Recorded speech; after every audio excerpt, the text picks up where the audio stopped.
Oh boy. Oh boy. Yeah, so there we go. Oh boy. Good.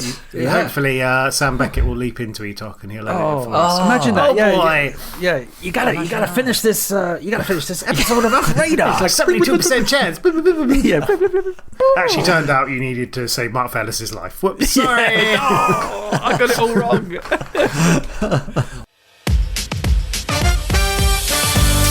Hello, you are listening to Off Radar, It's a Movie podcast. I'm James Smith, a professional film and video editor. I'm James Eatock, a freelance writer and illustrator specialising in 1980s cartoons. And I'm Neil Brock, aka NIGE, the man with two names, former film journalist and currently working in the games industry. Each week, one of us picks a movie that all three of us either haven't seen in many years or in some cases haven't seen at all. We each watch the chosen movie, return to the microphone and let you all know exactly what we thought of it. I'd never really had any interest in watching it and I was proved absolutely right. I think it's amazing. I really, really love this film. The film's still a pile of steaming dog shit. If you fancy joining in and suggesting a movie for us to watch, why not tweet us at Off-Radar Podcast or email us on offradarpod@gmail.com. If you like what you hear, please subscribe, share, and by all means, leave a review. For now, strap in, turn the volume up, and let's go Off Radar. Hello, and welcome back to Off Radar. I forgot what we're called there. I am James Smith, and as always, joined by James Eatock. Hello. And Neil Brock. Hello. Oh. I've got nothing for you. Oh. It's just... I don't know. Can we try again? There you go. That's shit. And we call him NIGE. And today we are doing a film called Planes, Trains and Automobiles that came out in 1987, recommended by friend of the podcast, Neil Brock. Did NIGE recommended this? Well, he sent me a super long list and he's probably forgotten. Really? Yeah, oh, wow. like an email the NIGE list. A NIGE list. So every now and again, then I dip into the list and pick one. And this is one I've picked off it. I guess, well, Nigel, as you recommended it, when did you first watch it rather than have you seen it before? I've never heard of it before. I don't know.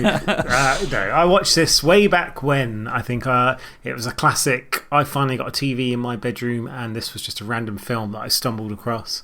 And yeah, I feel like it might have been my introduction to both Steve Martin and John Candy, but I couldn't say for sure. Blues Brothers, Nige? Blues Brothers, where does that fit in? Because obviously John Candy's in that. Blues Brothers I didn't see till my late teens. Oh, so, wow, okay. So this was... I can imagine. I love this idea of like this visual of Nige in his room eating popcorn or a packet of, let's think of 1980s crisps. I used to eat dry crackers. Okay, just like Jacob's crackers. I just get loads of them. Nige was in prison. Nige was in prison. Surprisingly, I ended up with ulcerative colitis. So, tips for your kids: don't just sit there and eat dry crackers and watch films. Fine. And I take it you've seen it since, though. Yeah, I had it on like VHS. I never got it on DVD or anything like that. I feel like it's a film that isn't on TV loads, but I don't keep that up to date with terrestrial listings. Although it used to be on like random like bank holidays or Easters and things like that occasionally. Actually, I do remember seeing it one New Year's Eve. So me and a bunch of mates from back in the Shire, where I'm from in Ardleigh, we were all going to go out. I think I must have just been 18 because we were all going to go down to the local pub. We all got dressed up in these like oversized suits and looked like bloody idiots. Lads. Yeah, went down to the pub. It turned out it was ticketed only and they'd run out of tickets. So we had to go back to my mate's house instead, Denwars, and we ended up, I'm pretty sure we ended up having a few spliffs and we watched Planes, Trains and Automobiles. And what else did we watch?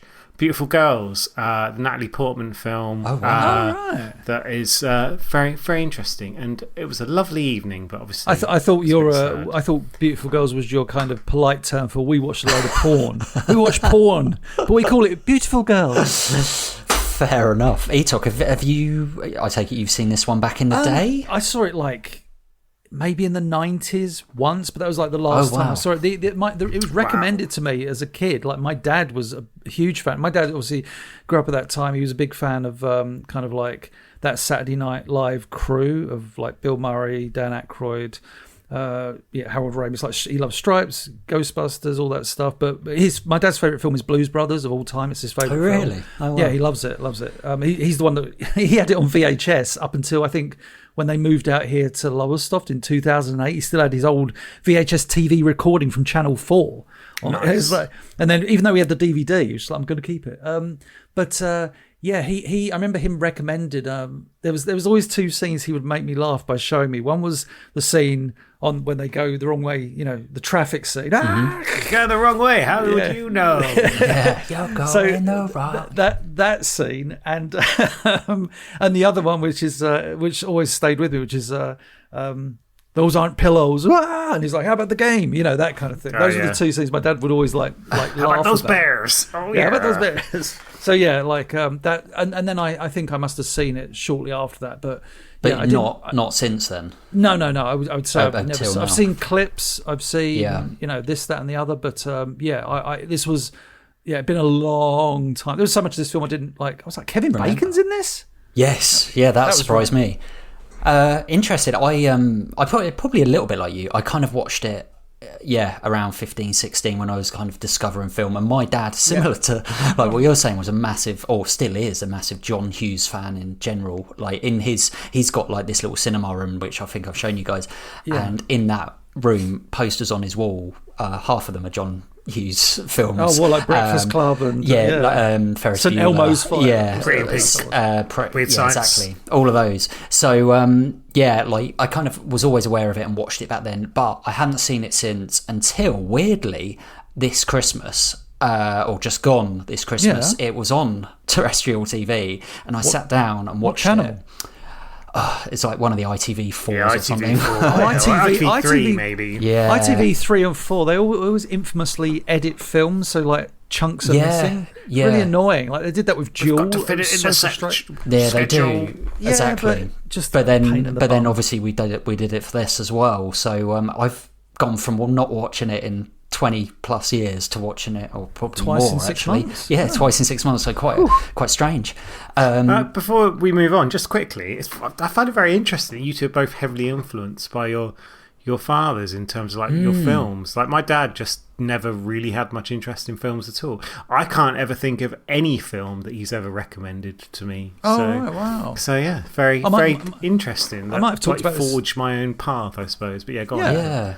No, I was going to say like another movie. Well, my dad's recommended movies here and there, but one of the ones he recommended was From Dusk Till Dawn. I probably talked about that on the episode where we were driving to a car boot sale like one morning in like '96, something like that, and he just said, I saw this film last night, and just describing it to me, I was like, that sounds really weird.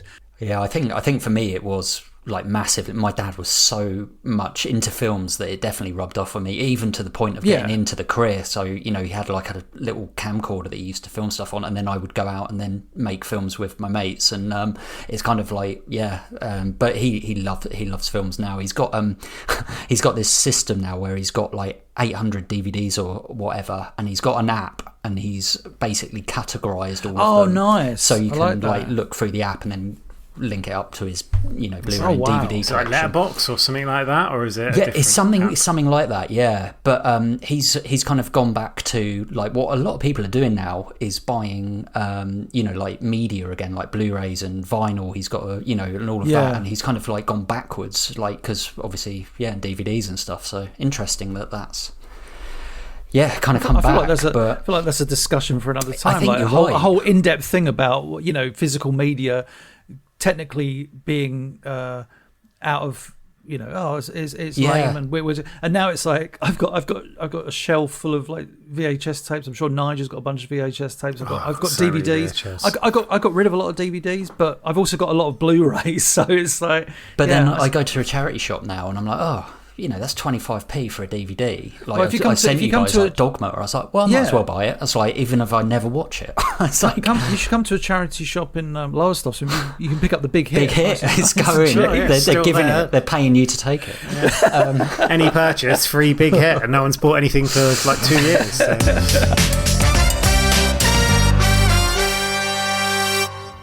And as we say, Planes, Trains, directed by and written by John Hughes. A whole host of films that he's done. I know you're quite a big fan of his, aren't you, Nige? But I'm a ginormous fan, I would say. Like, not only as a director but as a writer. Like, he worked with a lot of sort of very interesting people during the 80s. There was kind of like his what was known as like the Brat Pack kind of phase, and then obviously he developed into kind of more adult films, and this was kind of seen, Planes, Trains and Automobiles, as his first feature where he kind of moved away from like teenagers and that kind of teen angst stuff into something a bit more sort of family orientated with a bit of a wider catchment, I suppose. So yeah, but yeah, huge fan of John Hughes, and well, John Hughes was a huge fan of John Candy as well, as we discussed in our previous episode. But as far as writing goes, like obviously the National Lampoons, he did that, and then he kind of went on to 16 Candles, which he wrote and directed, Breakfast Club. Like, he wrote pretty much all the National Lampoons, like the European one, did he do the Christmas one? He did write the Christmas one as well. He also did Weird Science, like you said. He wrote Pretty in Pink, he directed and wrote Ferris Bueller, and then obviously went on to Great Outdoors, which I don't think I've ever actually seen that film. Uncle Buck, like linking up with John Candy, like you say, quite a lot. Again, Home Alone. Well, John Hughes was an actual contributor to National Lampoon magazine, which was a big thing in the States at the time, and that was kind of one of his ways. Like, I think he did like Class Reunion was one of his first sort of scripts that he was involved in. But it's interesting, like some of his films kind of went a way that he didn't necessarily want them to. I think Pretty in Pink famously was a film that he had written, he was very passionate about, but the studio interfered to the point where kind of the person she's supposed to end up with, she didn't, because it tested badly. So he basically, a couple of years later, he instead made Some Kind of Wonderful, which was basically almost like a remake, although with different characters and stuff, just so he could have his film made his way, and albeit Pretty in Pink's probably better remembered of the two, so maybe it wasn't right, who knows. Interesting. And like, as we say, John Candy, obviously in this, we spoke about him in depth in the last episode, so yeah, go back and listen to that. But I guess a few of his big hitters, well, the ones I've seen as well, Uncle Buck, Home Alone, Spaceballs, Splash, and yeah, more. Cool probably. Runnings, mate. Cool that's Runnings. That's your pride. That's your power. It's basically like John Candy and Steve Martin. These are the two big stars of this film. With Steve Martin, we spoke about in Little Shop of Horrors. Yes, we did. Probably the only time we've spoken about him. It's weird with Steve Martin. I don't know about you guys, but I feel like I've seen him. But then I look at his film list and I'm like, I've seen a few of his films, even though he's like... The Jerk is probably still my favourite Steve Martin The Jerk film. is... Spoiler. Sorry. It's just, I love that film. Saw it far too young, but enjoyed it for its kind of physical comedy. But yeah, I loved it. I probably saw Father of the Bride first. I love Roxanne when I was growing up. Like Little Shop, we obviously mentioned. Three Amigos was just Three Amigos, a classic as well. God. And then things like Barbara's Bride. I really got a soft spot for LA Story as well. I remember seeing that. I don't think I've ever seen it. I don't think I have. It's definitely worth a watch. I'm looking at his list and I'm like, I haven't seen a lot of these films. Dead Men Don't Wear Plaid was another one. A lot of people big fans of Bowfinger. I think that's probably the last one he Eddie did. Murphy, I remember that being... I was particularly fond of. I don't think he's really done anything since that I'm that keen of. And Lalia Robbins, I guess that's how you pronounce her name. That is the woman who plays Steve Martin's wife, who I feel like I've seen her in stuff, but I didn't. Yeah, she feels like she's seen you and stuff, Smith. But... She was in. I bet she has. Eye in the Sky. I think maybe I recognised her from. I don't know if you saw that kind of war thing with Helen Mirren a few years back. That's True Crime, Innocent Man with Tom Selleck. Yeah, I've seen that, but never mind. Good Shepherd. She's been in a few things. Well, I guess this is almost a bit of early trivia. Like, Michael McKean is actually listed like 4th on the cast list, despite the fact he's in it for like a minute, maybe like 2 minutes. So he's probably best known for things like Spinal Tap and like working with that whole group, on The Mighty Wind, with the likes of Eugene Levy and Catherine O'Hara as well. And he's like been part of that group. So and the fact he was in this, like, it's a recognisable face, but he plays a cop that's like there for a very short period. It is bizarre. And he was like, I mean, he was in Better Call Saul recently as well, and kind of almost had a little bit of a career resurgence as well. Who was he in Better Call Saul? I didn't recognise this guy. He was Saul's brother. No way, that's him. Yeah. Man. Come on, he's been in a lot of exceedingly good comedy-based films. Well, I guess we need to find out what this very complicated film is about. NIGE. Planes, Trains and Automobiles, ladies and gentlemen.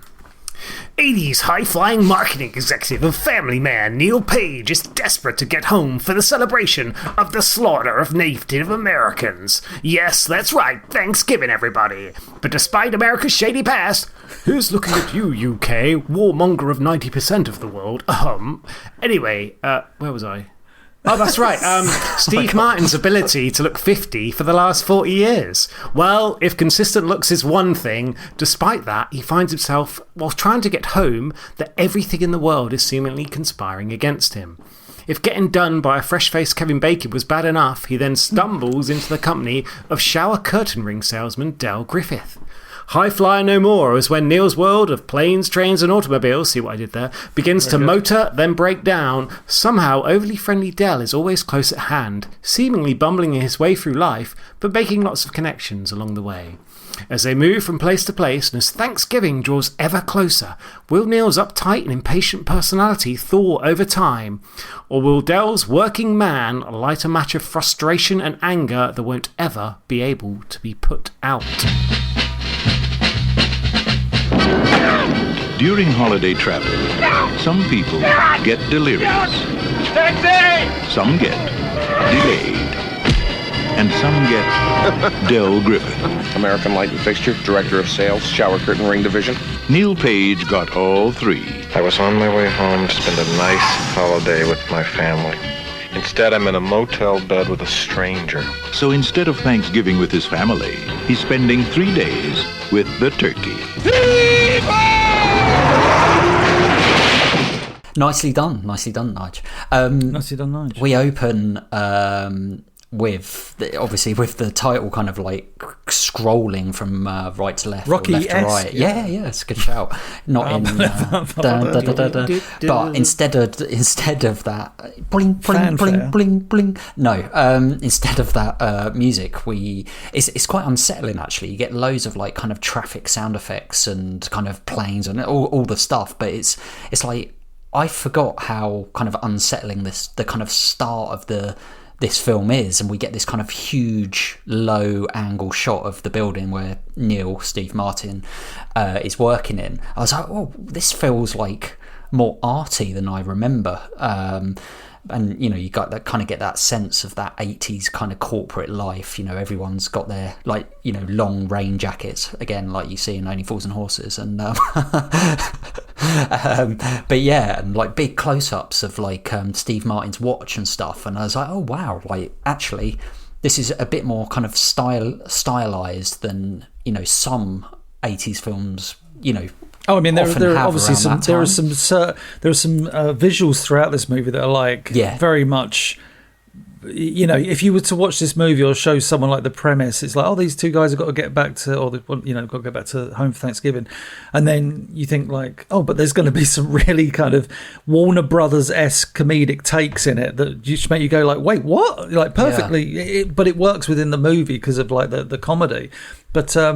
When you look at John Hughes' other films, he doesn't really have that. Not to my memory, like obviously Nige is a better expert when it comes to John Hughes. But you think about Breakfast Club and Ferris Bueller. They don't have those comical shots. They have artistic shots. When you think about Ferris Bueller, there's some really beautiful imagery in that movie, like very iconic imagery. But it's not like. It's not almost like, I don't want to say meta, but that's the thing where it's pulling you out of the movie and going like, look at this crazy moment. You're like, wow. So that's what I throughout this movie, like it starts off like you say, so it's kind of a bit surprising with its kind of direction, but then I think it embraces a normality, but also jumps into these moments of visual absurdity. There you go. Yeah, because shortly after all the kind of chaos, if you want, and I like the fact that it's set up with this chaos, as in like sound effects and sound design. You know, when he's outside trying to get a cab. Oh, so good. In New York City, of all places. Yeah, of New York. You know, you But get. it feels like it's like raining, and it just feels so New York. Like it feels like so New York of the POV 80s. shots, and you get, you know, like actually you get the kind of almost naff 80s music at that point where I thought it might come in right at the start, if that makes sense.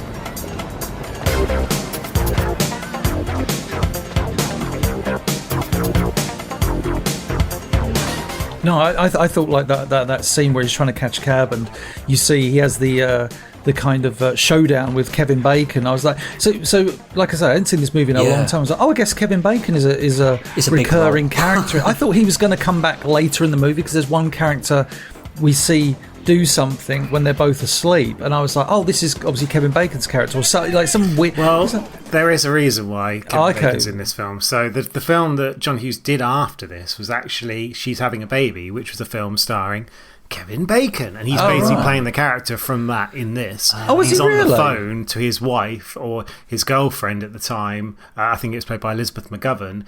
And they're having that conversation. I don't think I've never actually seen it, so I don't think this clip is in that film. But obviously, it's just a nice little nudge, or nod, I suppose, of John Hughes between his two films. Yeah, which is quite rare. I can't remember it ever kind of happening in that kind of way with two like unconnected films, I suppose. But obviously, it's the John Hughes universe, not quite Marvel, but something along those lines. So that's why they decided to do it. So I don't know whether or not they had already cast him for this film, whether they potentially even shot it and then ended up releasing it afterwards. That I don't know, but it's interesting they decided to do that, because like you, I'd completely forgotten he was in it. It's just like, my God, how young does he look? And then it looks like he's going to exactly. He looks like he's going to start dancing in start dancing blues.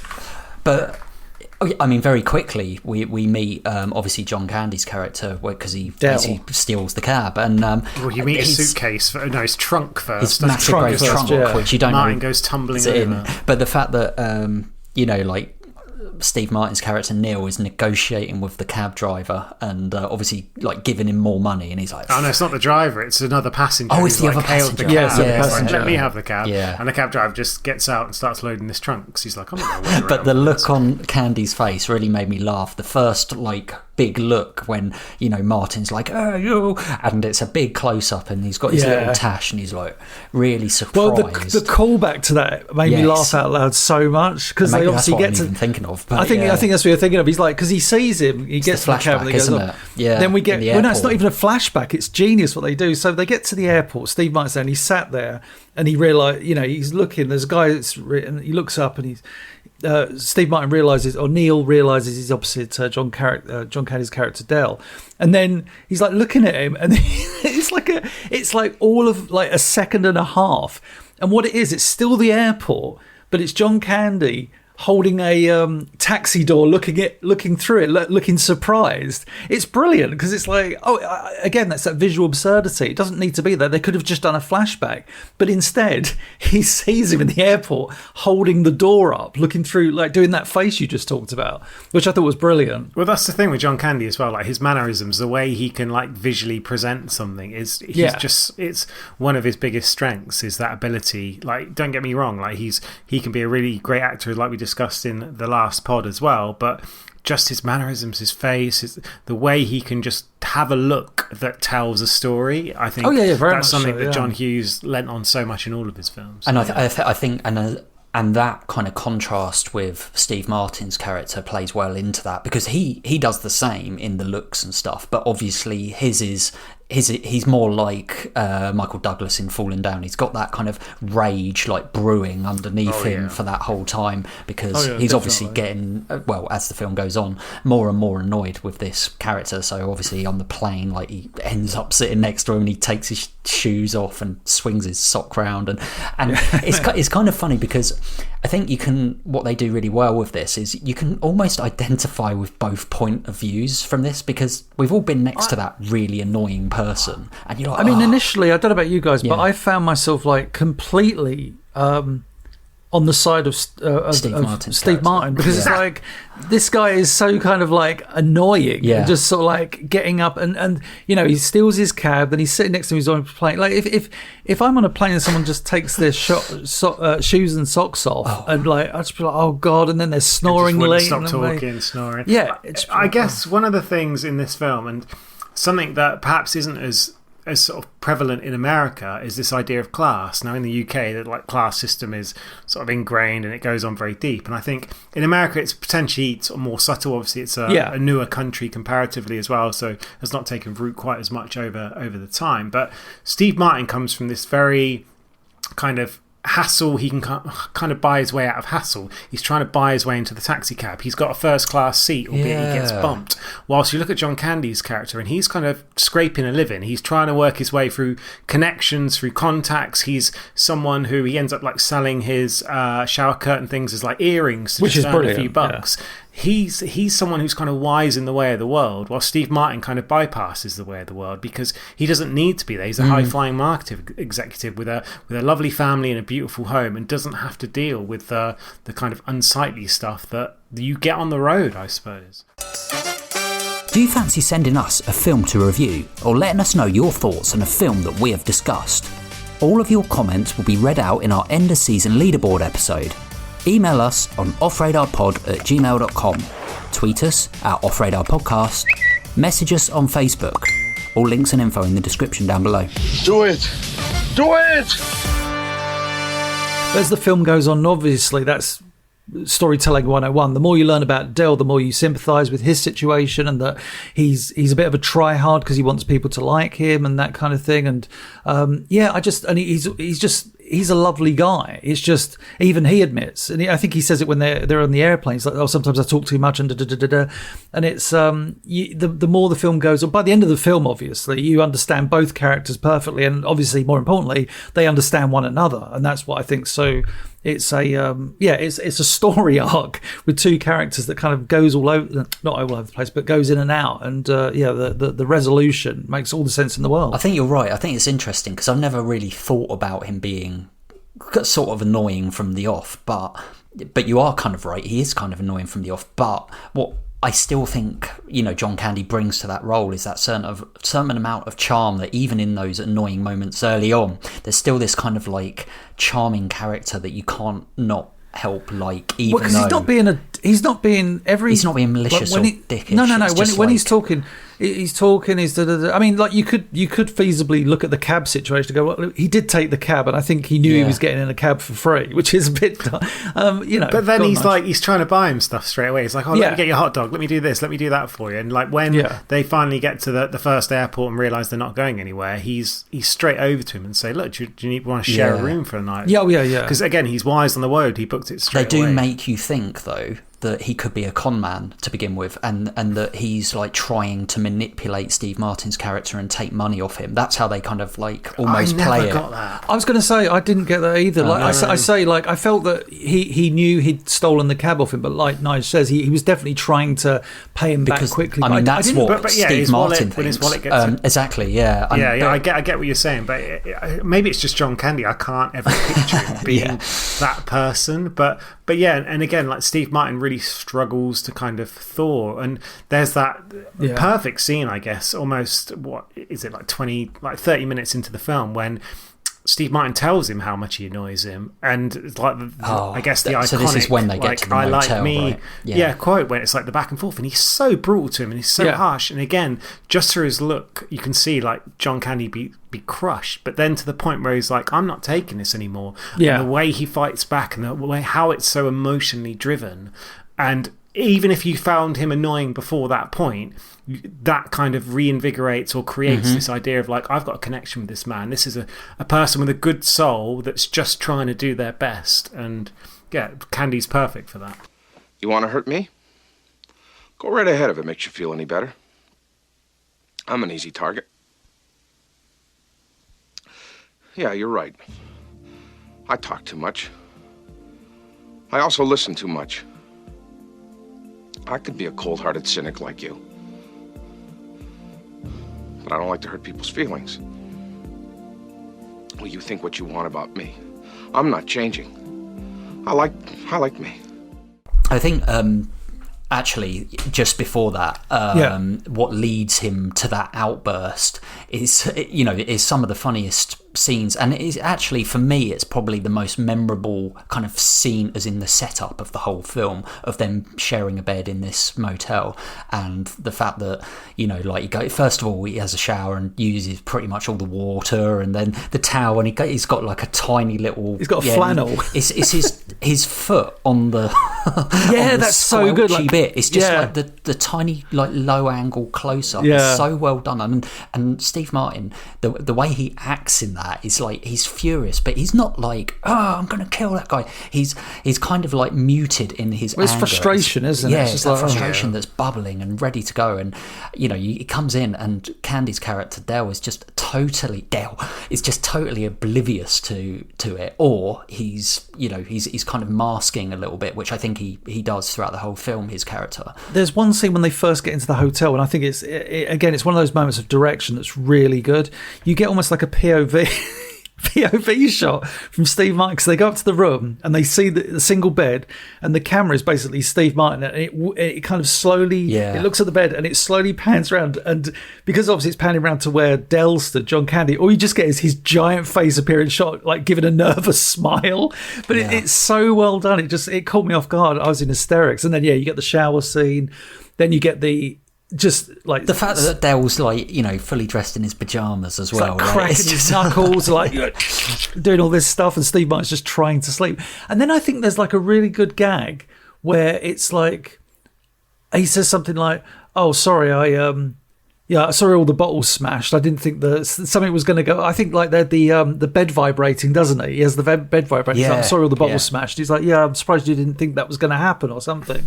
Just like these little off-camera moments. Well, there was a deleted scene. There was quite a lot of deleted scenes was there in this really? film, in fact, where there were some beers on the bed and they break, and that's why I think Steve Martin says, "Oh yeah, the beer, it's all wet and stuff like that." Like the original the original cut of this film was 3 hours and 40 minutes long. What? I remember hearing this. Yeah, and the final cut is obviously an hour and a half. They edited it down to 2 hours. They did a test screening. Test screening was like a lot of the deleted scenes. A lot of them were in the trailers as well. If you look at the trailers, a lot of stuff you see in there just aren't part of the actual one. Apparently, this 2-hour version still exists, but no one really knows where it is. But when they released the Blu-ray in 2022, they added 75 minutes of deleted and extended footage to that. Well, John Hughes, he shot over 600,000 feet of film. That's how much they did for this, which is almost twice the industry average. And apparently, like, the 3-hour version kind of exists, but it's a mess of footage that would take months or even years. This was according to John Hughes before he passed away, like, to actually turn it into a proper film. And he thought it was probably in Paramount's fault, and it probably like deteriorated as well. So, but I mean, even the original script, like Steve Martin got it, read it. It was 145 pages long, when a comedy is normally like 90 pages. Met with John Hughes and was like, "What are you going to cut?" And John Hughes was like, "Nothing. What are you on about?" So from the start, they kind of envisaged this thing, and there's so many. I can't even begin to imagine. I've not seen all the like deleted scenes, but knowing like the ability to improv that sort of Candy and that Steve Martin have, like, just all the different things. I imagine there's so much to that, but the risk comes with that, as we've seen from a lot of modern films. The longer you drag something out, sometimes you disconnect from it. It lags. All these other things. We actually see the robber taking their money in the night, and as the audience, and obviously, like neither of them see it, but straight after that there was there's a really nice moment after all this kind of like uncomfortableness of their big argument and first kind of insight into both of their characters, kind of, I don't know, showing a bit more, I guess, as from an audience point of view. They wake up hugging, and Steve Martin says something like, he says, "Why did you kiss my ear?" It's just it's like a really subtle but funny line, but it's really well done, and it's so tender, the way that Candy is just there.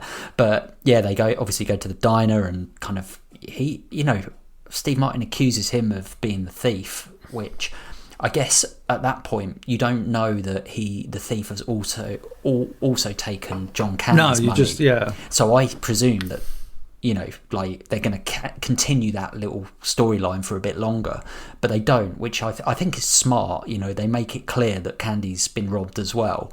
Though there's also the bit where they accidentally switch his card when they first check into the hotel. He puts his card down and he gets switched for like a loyalty card, and he takes it back, which comes up later in the movie. But you're right, at no point, I guess Steve Martin spends enough time with him to kind of not necessarily question his morality to that amount. He knows he's like inherently a good person, even if he's a very annoying person, and it's only his frustration that causes him to like lay blame of that kind of thing to him. Obviously, at that first moment, maybe not. But yeah. I noticed the taxi driver slightly earlier was in Home Alone. Oh, right. Oh, God, what was that his tracks, name? I guess. I wrote his. Doesn't surprise me. Yeah, he's called Larry Hankin, and he played. He's got that face, but he's like. Yeah, he's been in quite a lot of things, but anyway, yeah, he had a very small role. I imagine a bunch of John Hughes films. But yeah, I like the kind of shot of them in the back of the pickup truck. But when they first get picked up, you've got like these kind of rednecks, and like the woman gets out, like I guess the wife or the girlfriend. Amazing. She's great, and she gets out, and they're like, oh, I think she's. Is she pregnant in it or something? And I think there is a reference. She's had like a couple of kids or something. Yeah, there's a great reference because he says he goes, she's really. He goes, oh, she's strong, and he's like, oh, right. And he goes, yeah. When she had the second child, say it came out sideways. Yeah, she's just like, ooh, and he's like just there spitting and stuff. Yeah, and again, it's one of Dell's like favors, one of his friends, one of his connections. He's like, oh yeah, I know a guy who can take us to the train station. He's going to send his son, and the car shows up, and even Dell's like, God, I hope that's not him. The bit when they're actually on there, and that dog comes out of nowhere. Really made me jump. Yeah, it's a jump bit, and the dog's like, and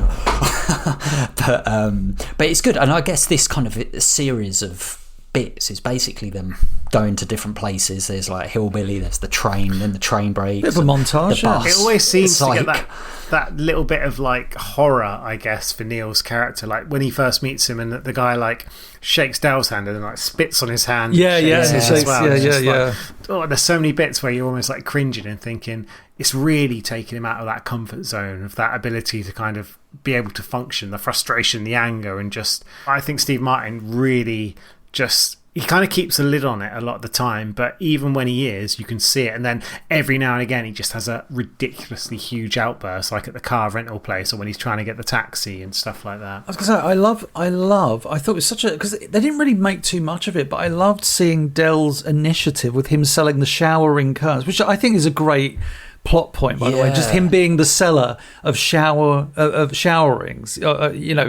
Just I thought it was such a great little character thing. It's like it's a job, and you think, oh, I know it's no disrespect to anyone listening that sells showerings, but it's like, what a pointless job. But then you get it in this film where it serves him, where he's selling them as earrings, and he's doing, and I guess that shows a certain side of his character that we know is there under the surface or at the surface, is that he's able to just.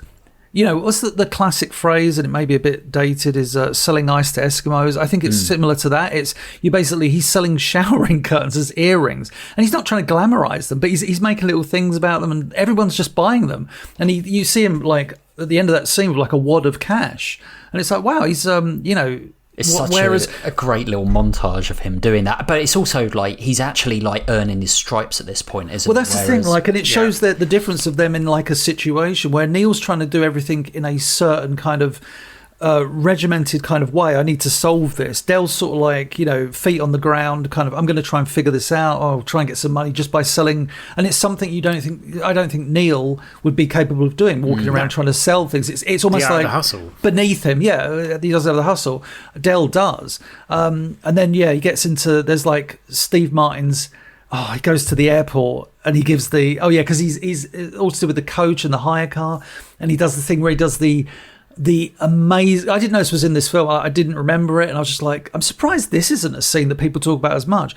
Where he goes off on the woman at the airport, like she works. It's the car rental place. Sorry, he gets dropped off at the car rental, and the car's gone. But his F-rant is amazing. It's insane. He's just like, why in the fucking car right fucking now? Yeah, it's really surprising. And she's great because she's like kind of po-faced throughout, and then at the end she goes, "Oh, do you have your whatever it is?" Like, and he goes, "No," and she just goes, you're fucked. I was like, it's so good. It's so that good. line, people to this day come up to that woman and they just go, Oh, really? You're fucked. You're fucked.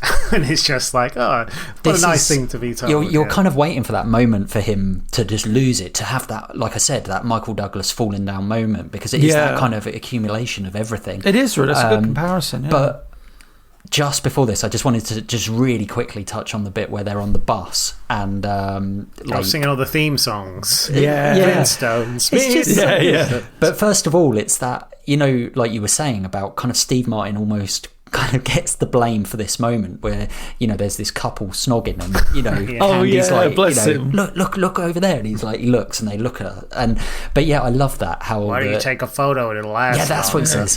But then the Flintstones bit is great. I mean, it's obviously really kind of dated to that time as well when the Flintstones was huge, but like Candy does such a brilliant impression of the Wilma right at the end of it. But it just shows that like Neil's character lives in a different world. Like, he is not used to like working class people just getting long haul buses. Like, I think to drive from New York to Chicago is 12 hours. To get a plane is 2 hours. I guarantee Neil's character has never made that drive, because it's like, I can just get a plane. I can just pay the money. I've got the money. He lives in a comfortable lifestyle. So it's like, so he comes out of the airport, right? He nearly gets run over by Dell, right?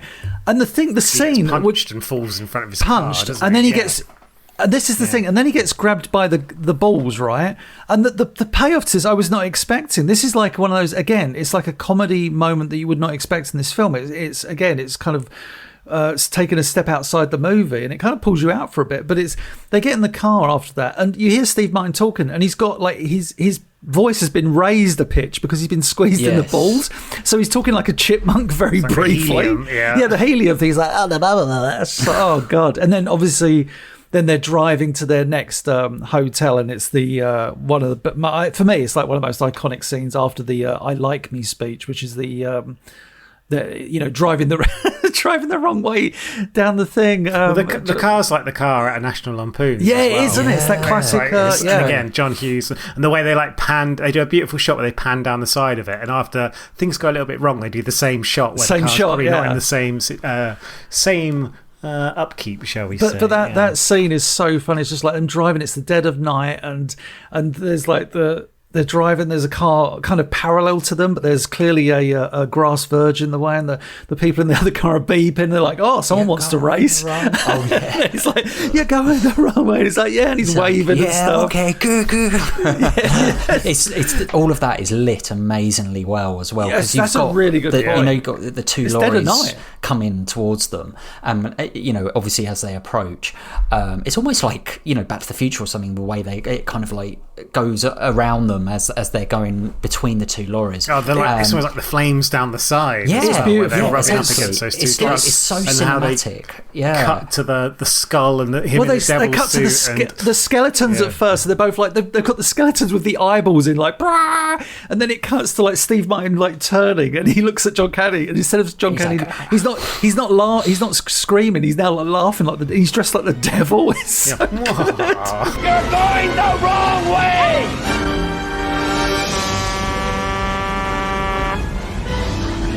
What?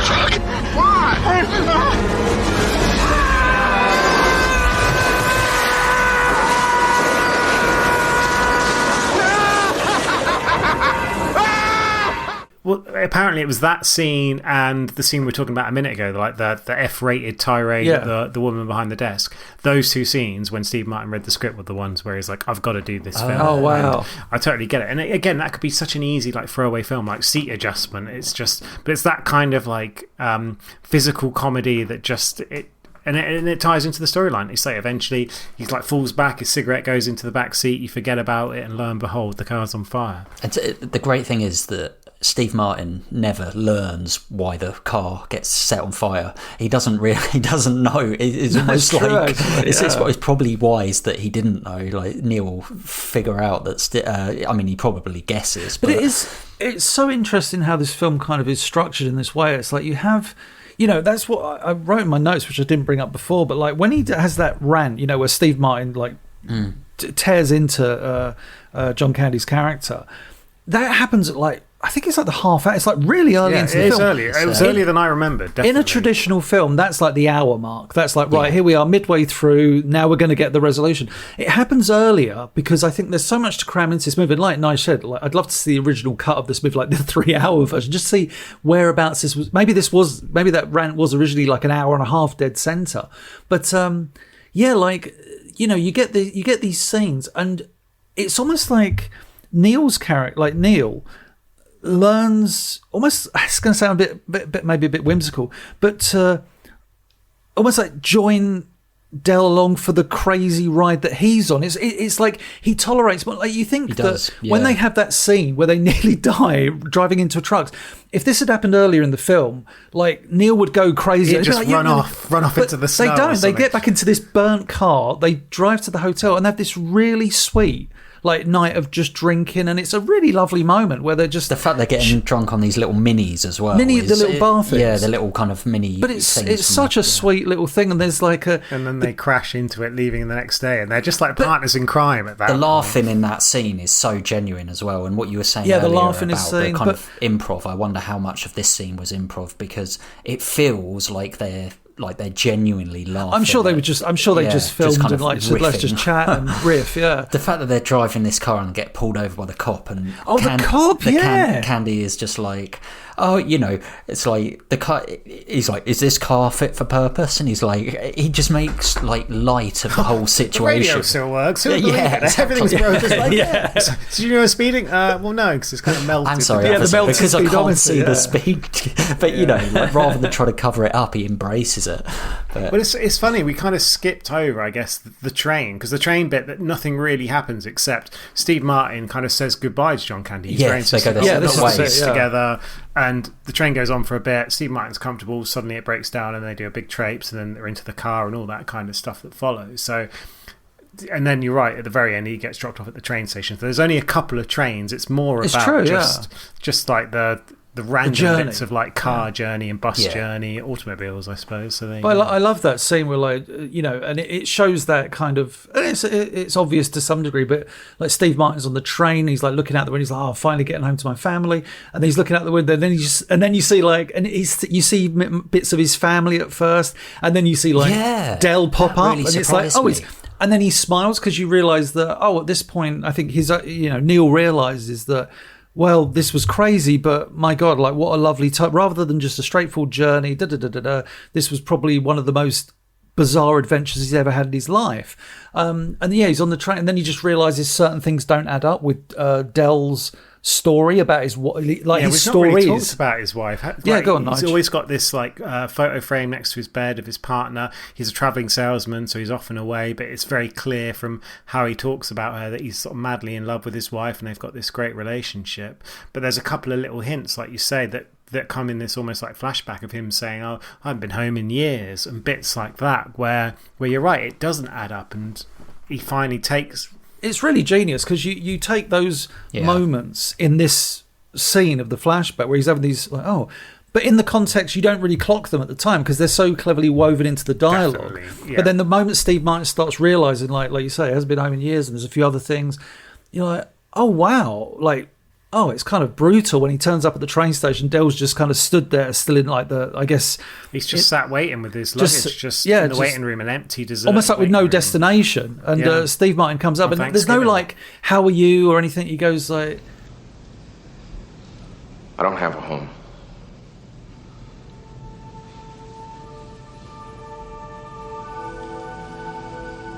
Marie's been dead for 8 years.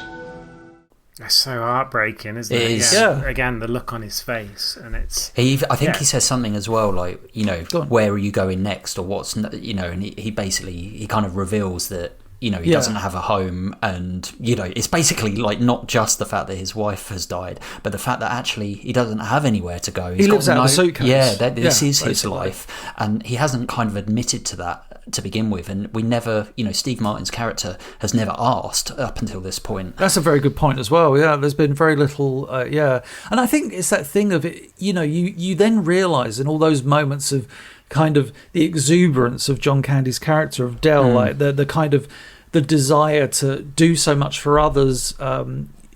like that kind of overjoyous way it's all because he's suffered like great loss, and it could be like you could say, well, he's masking to some degree, but at the same time, I think it's just probably he experienced. My guess is he experienced so much love in his life with his wife Marie that he kind of just wants to give back in some way and just be a joy to those around him, which is why he's always kind of exuberant and happy, even to the point of annoyance. Let's not beat around the bush. He is happy to the point of annoyance, but you can't be too angry with someone for being happy all the time. You know what I mean? Well, and I think it is that. Yeah, go on, Nige.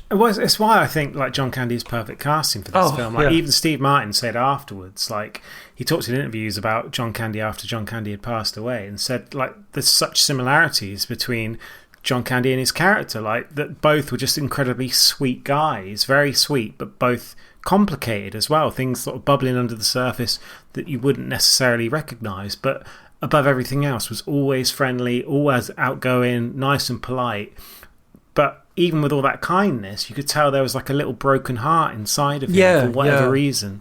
We obviously spoke about John Candy and his father dying young in the last podcast and everything else related to that. And there's that element of that with his wife having passed away, and him, as you say, being on the road, just trying to sort of get by and making all those connections and being friendly with people and just having people to try and connect to, but still being completely alone on Thanksgiving, having done this amazing thing. Because we kind of forget, like, Dale's not going he's not going to Chicago. He's just along for the, or maybe he is, but regardless, he's not going somewhere specific for Thanksgiving, and he's just kind of left behind. But I think it's really beautiful the way this kind of film wraps up. I mean, obviously that goes without saying, the ending, but in terms of, we don't get too much of that. He says his wife's been dead for 8 years. They don't linger on that too long, and the next thing you see is them kind of walking up together, holding that shot of them. That's like such a John Hughes shot. The wide snow, the fact it's that snow should almost be the cover. That should almost be like the cover of like a poster of this movie, like them both holding the trunk, because it's such an iconic image. Well, even when they get kicked off the train and he starts carrying the trunk with him, and that's one of the moments where you think, oh, Steve Martin's character's slightly warming up to him. He's helping him carry the trunk, as in like halfway through the film, as opposed to this point at the end. And again, it's their bond, isn't it? It's like carrying the weight together almost. Oh, that's really beautiful. But yes, that's exactly it. And it's really, you kind of, I think films often, you know, imagine like a similar film, and I'm not having a go at modern films, but I'm saying a modern film trying to tell, come on, no, but just trying to tell this story. It's like you've got to do a really good job to convince the audience that these two people can be friends at the end of it. And I think this film does an amazing job of telling this story with all this craziness, all this wackiness, but all this character building throughout to lead to this moment where it's like you really do believe that Neil is going to bring technically a stranger, a guy he's known a few days, back to his family home. Yeah. And it's such a beautiful scene when he walks in the door and he's like, you know, seeing all the family, and it's I like it how they don't, you know, his family don't make a big thing of it. They're not like, no, who are you? Where did you come from? What's your story? I just love the way he introduces. He goes, there's someone I want you to meet. Yeah. And he's like, this is Del. And she says like that, because obviously she's heard about him, like from obviously the phone calls. Yeah. And she says like, what's his surname? I forget. And she goes, hello, Mr. Oh, that's really annoying. She says like, hello, and refers to his surname. And then, they, like, Steve Martin and his wife kiss, and it just, that final shot of a freeze frame. Hello, Mr. Griffith. Hello, Mr. Griffith. Yeah, and then it's the final shot of just like Del smiling, just seeing. I guess I know a bit, you know, just seeing all that love and just being like, oh, you know, I've been invited into this world, and we don't know how this story pans out. You know, no, there's no. But you get the impression these two were friends from this point on. Yeah, that's what it hints at, because, you know, that you could be forgiven, like Dale could be forgiven for being envious of this, you know, like he hasn't really got this life. So the fact that he's just looking on that smiling with fondness is like a real example of his character, and how that actually, like he's just like, there's, when you talked about the scene of them walking down holding the thing together, the fact that both of them are smiling as well is really important, because throughout the whole of this film, you know, John Candy's character has been like the smiley, fun one, and Steve Martin's hasn't. But in that shot, you see Steve Martin almost bouncing down the street. It's almost like his journey has changed as much as Del. So yeah, it's a really good ending, and obviously we get the music every time you go away with some. Oh yeah, that was really. I really like that. An odd version, kind of 80s feel. Yeah. It's almost like a cover version. Well, it's definitely like an 80s it cover. It felt almost like a parody because, as in, like I've seen that in like later films taking the piss of stuff like that. But yeah, well, like Austin Powers or something. Exactly. Yeah, it's that sort of. But yeah, no, I really, I mean, yeah, I agree that it felt a little bit out of place. But no, I love the ending is really beautiful because it's like you just get that, you get the feeling that, you know, obviously Steve Martin has his resolution, but you get the impression that, oh, now Del has a friend. He's got, you know, I feel like throughout the movie to some degree, like Del is looking for, I may be completely wrong on this, but looking for acceptance because he realizes his flaws and that his exuberance and his joy can be a burden, a bit of a frustration for people. I feel that in that scene we see like, obviously, and in the I Like Me scene, we see Del at his most vulnerable. Even in that final scene where he's smiling, it's just like, oh, he's happy in this moment.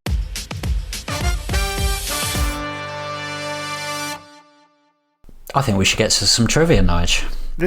I mean, where to start with this film? I suppose we've talked about like John Candy and Steve Martin and their relationship. They both actually said this is their favourite film of their own. Like they both kind of separately came out and said that. It wasn't one of those press junkets where they're like, oh yeah, I really love this film. I love this film. But there was a few bits where the film could have changed quite dramatically. So Steve Martin actually got really upset that there was a speech near the end by John Candy that was actually cut.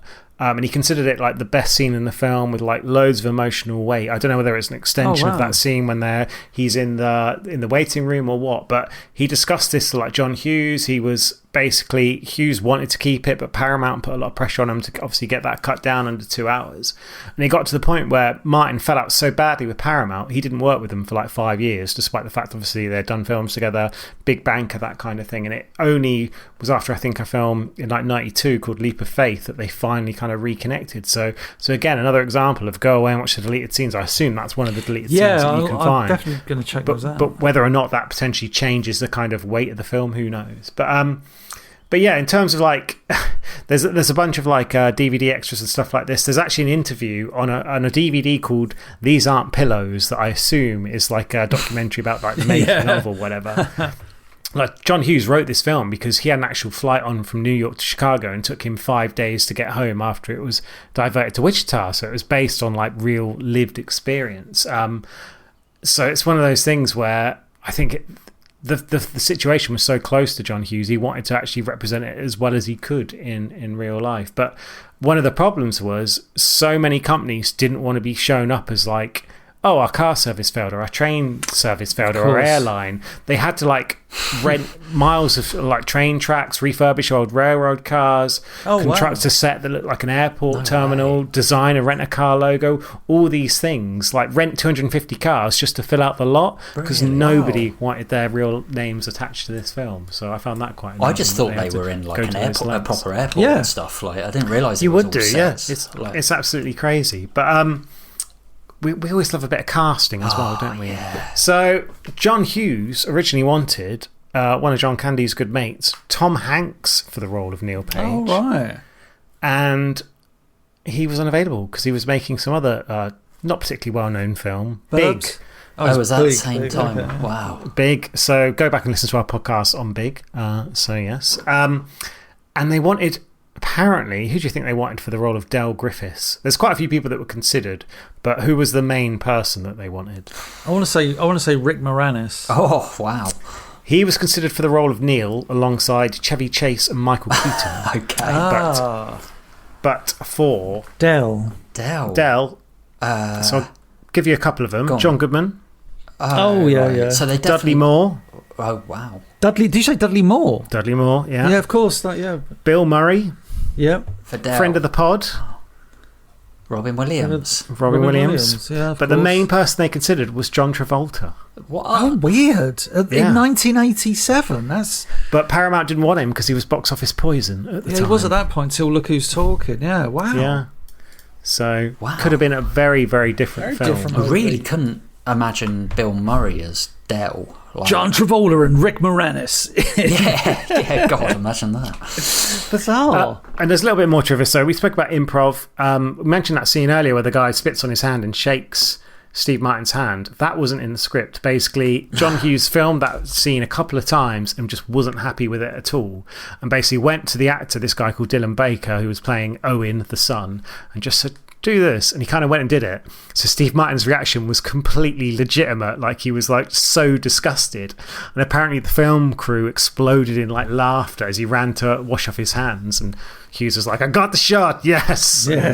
So there must have been a lot of trust between Steve Martin and John Hughes for being able to get that. So yeah, that was pretty cool. And then there's a scene as well when there's a truck driver who comes along driving in the truck. He has like one line. You might remember when they get a ride in the back of a milk truck and they're sat there freezing for a lot of it. The driver of that truck had one line, was supposed to be on set for one day, but because there were so many like weather-related delays, he was on standby for so long, he worked enough days, he got enough money to make a down payment on a house. Oh, wow. So the movie business apparently is lucrative. Who would have thought? Who would have thunk it? Yeah.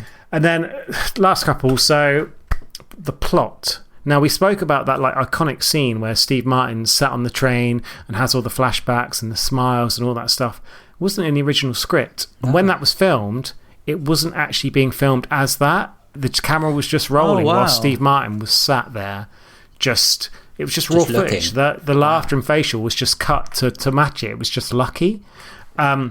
The original ending, Dale just boards the train and goes back with him. There's none of like the going back and all that kind of situation. Wow. He changed the engine so Dale would take the hint and allow kind of Neil to return home.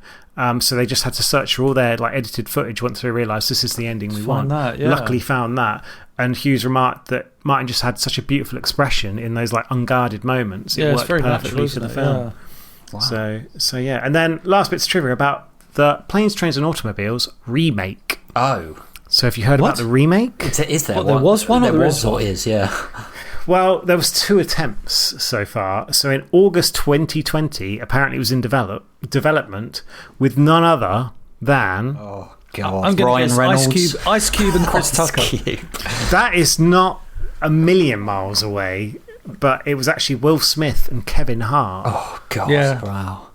Sounds right. Hart confirmed that writing was underway, but by April 2025, despite a script having been written, the project fell apart for numerous reasons, including, I imagine, a slap or two. I was going to say, I can't imagine too many people are like, oh, he's like Will Smith. I can't wait to, feel for his character in this movie. Yeah. Take my wife's name out your fucking mouth. You could say that to the rental person. Yeah.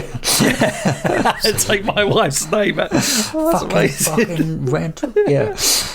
And then in December 2022, 2 people who have been in a few films together, one of them is very good, the rest of them not so much. Drew Barrymore and Adam Sandler wanted to reboot it with those 2. Right, okay. Okay, they like doing films together, don't they? So, yeah, 51st Dates. Well, you got Drew Barrymore with her funny talk. That's my Drew Barrymore impression. Oh, thank you. That was horrendous. But yes, there's a bit of lovely NIGE's trivia for you. Beautiful. Nicely said, Nige. Good job, Nige. We need your help. We are looking to grow Off Radar and release more and more high quality content. Please give us a review on Apple Podcasts or wherever you get your pod. And why not share with your friends and loved ones? Help me help you. It's interesting when I picked this from your list. The fact that I had only seen it kind of Christmas time, but then before that, not at all. But before, I remember my memory of it being, before watching it again last year, thinking, is this going to be, like a kind of throwaway 80s, just goofball, silly film? Yeah.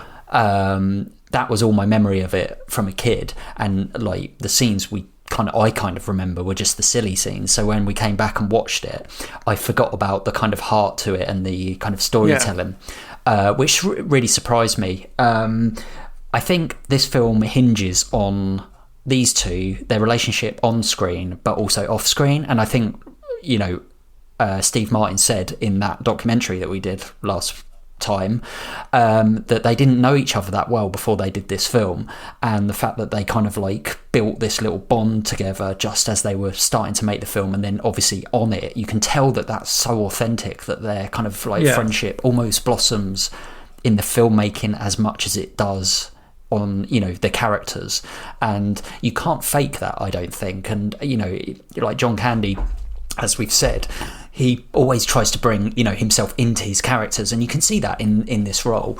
I think the kind of, when you talk about casting, it's amazing how different this film could have been. But like all of this, you know, like as great as this script is, I mean, it sounds like they've made some really wise decisions. One, cutting it to an hour and a half, because if this was 2 hours, like this could be just really samey. It's like, okay, now we're going to go to this, we're going to do that. Yeah, very much. But the fact that they actually get it kind of like lean and keep that character development, you know, to its strength is a testament. So yeah, I really enjoyed this film. It surprised me how much I enjoyed it again, watching it again. I just thought it was just going to be like an average kind of, you know, 6-7 out of 10. But where do I sit on a rating? I think I'm going to go, it's not quite like a 9 or 10 for me, but it's not far off. It's really enjoyable, and it's a lot better than maybe like I gave it credit for being. So I'm going to go in the middle, 8.5 out of 10 on this one. Gone for a point. Yeah, kind of like Smith. I kind of, it wasn't a case of misremembering this film. I just like Smith, I remembered the silly scenes. I was like, oh, is this going to feel like a typical 80s movie of, you know, I didn't know what to expect, really. Although, let's be honest, the legend of this film is kind of noteworthy. Like, you know that this is a good film just based on, oh yeah, like, you'd be hard pressed to find people that dislike this movie. Maybe modern audiences, I don't know, but anyone from, like, I guess our generation that is prolific at watching films or has seen this film numerous times, this is always up there. I think, like Smith used the word heart, which was in my kind of notes. This film has like an obscene amount of heart in it, and I think, like NIGE said, like we talked about it obviously previously in the John Candy documentary, but Candy's ability to act, like he could, I'm sure there's, I don't know, like the documentary gave me faith that he's remembered as a terrific actor with probably so much untapped potential going forward before his tragic passing. But I think this film is a beautiful showcase of what he can do. And also Steve Martin, let's be honest, like, prior to this, Steve Martin, it wasn't always in this film he plays pretty much a straight man to some degree, right? Of course he has to, because you're opposite John Candy. I'm not saying you can't be funny opposite John Candy, but John Candy is the one that's bringing the levity and the humour. But for Steve Martin to play that role, that shows an amazing amount of talent, because like prior to that he's done The Jerk and other like Little Shop of Horrors, where he embraces the comedic aspect, and he's so funny. Like, he is someone as well, like we talk about expressions, like Steve Martin is someone that can do a look and you can just laugh. Like, you look at like The Jerk and stuff like that, just a look from Steve Martin can say so much, but in a funny way. In this film, he plays it straight, which is, it shows like another side of his acting. But I think Candy gets the best material, of course, because his character goes, you could argue that, you know, Steve Martin's character, they both have great story arcs. It's simple as that. Steve Martin learns to, I guess, lighten up, and Dell, like John Candy's character, just learns to, I guess, be a bit more open and honest, especially by the end of the movie. But yeah, they both do so much. It is like, it sounds weird, like this movie shouldn't be a tour de force for both of them, but it is. Like you said, they both cite this as their favourite film. And that's probably not just because it's a fun movie and a really good movie, but it's probably because of what they were required to do in the roles. But yeah, they both bring so much to it. The pacing of the film's fantastic. The direction, like I say, I love the weird comedic moments in it, which just catch you off guard, but aren't overused. Again, modern directing. Oh, let's put another funny shot in. Let's do another skeleton shot. Let's overuse it. It's John Hughes' talent for going bit funny, bit like visual absurdity there. But yeah, I really love this movie. Like Smith, for me, it's not a 10, but it's definitely up there. So I'm going to have to give it, because I wouldn't say for me it's not one I'm going to go back and rewatch numerous times, because I don't think it's that kind of movie, but it's one you can recommend and definitely enjoy every time you see it. But yeah, I think I'm going to give it a 9. Oh wow, 10. Okay, that's high. I did one thing, sorry, I didn't put in my review, which I was going to say. The only things I didn't like, the reason it isn't a 9 or a 10 was there's a couple of like moments of, I guess you would call it naffness now these days, like that end song, like to me the end song really did it for you. It just like, if that was the original version of the song, it would work perfectly, but because it was like this weird fucking why they did the cover, it was just like, oh. And also you're talking about the montage on the train, like I just out of interest, I wonder how that would have worked with no montage and it's just him thinking. You don't, sometimes you can kind of just look at Steve Martin's face, but I understand, but I think it works. It does work. It does work. I'm not saying it doesn't. Sorry, but yeah. Anyway, I was just interested how that would work. But yeah, they're very small, kind of tiny things. Nige, give us your 10 out of 10. Well, I was quite scared to go back and watch this film because it's one of those where I've got such a strong nostalgic pull for it, even like that New Year's watch that I mentioned before. So when you go back to a film with such high expectations, are you going to watch it and be slightly disappointed? And I mean, I watched this and I was crushed. Here he goes. We know what he's doing. Of course I've got a massive, massive soft spot for John Hughes. And John Hughes, by any stretch of the imagination, did not get everything right. Like, he's got some absolute clunkers in his back catalogue. I remember watching one. I mean, most of the ones that I would call clunkers, I probably didn't watch till a lot later. It's almost like I skipped over them. But like Weird Science especially, Breakfast Club, National Lampoon's Vacation as well, Uncle Buck, another obviously John Candy classic that we discussed. But then there's like Career Opportunities with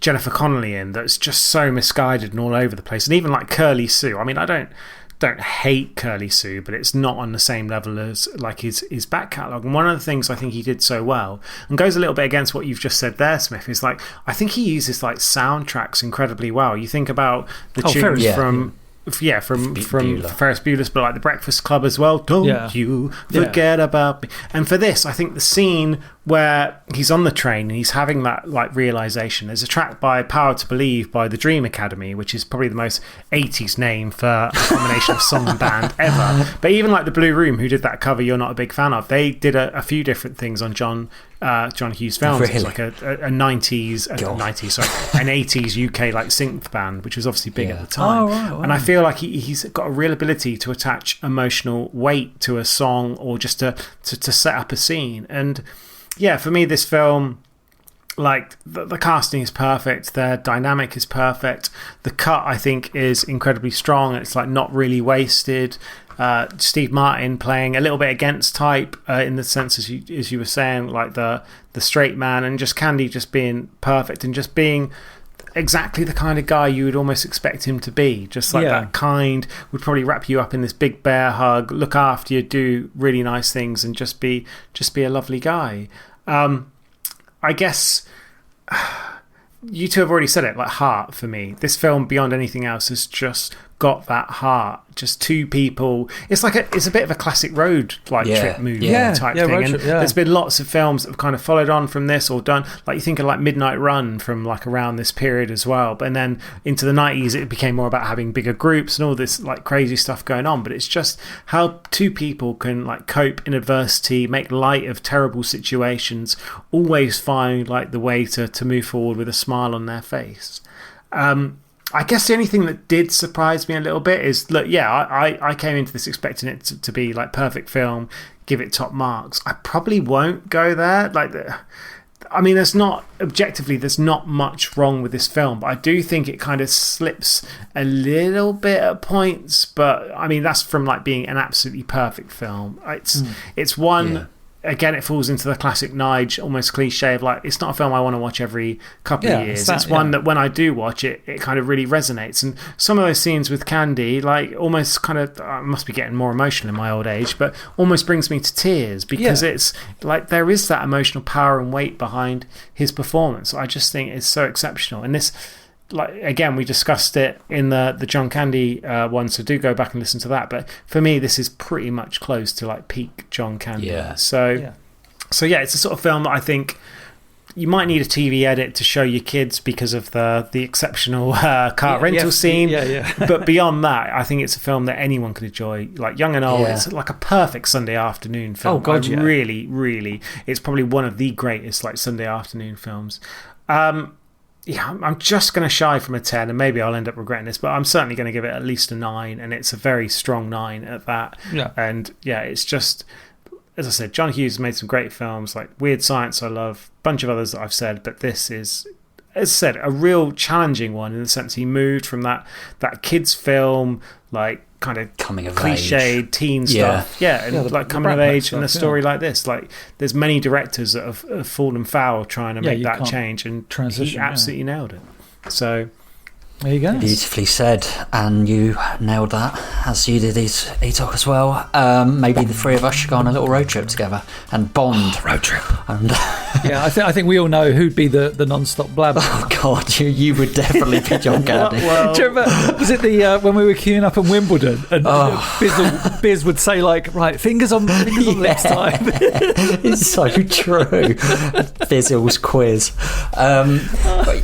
Bear in mind as well, this film, $15 million budget, it only made $49 million. So yes, it's like not 4 bad times. but the amount it made on like video rental I dread to sales, think. it has become an absolute gargantuan juggernaut. Juggernaut is a good word. Well, there you go. The only type of transport they didn't immediately get was the Juggernaut. So there you go. They did a Juggernaut, like a bike or something. They did get on a milk truck. I would have loved to seen them on a motorcycle, the two of them.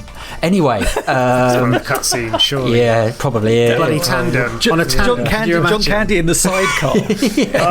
There's a missed opportunity. It really is.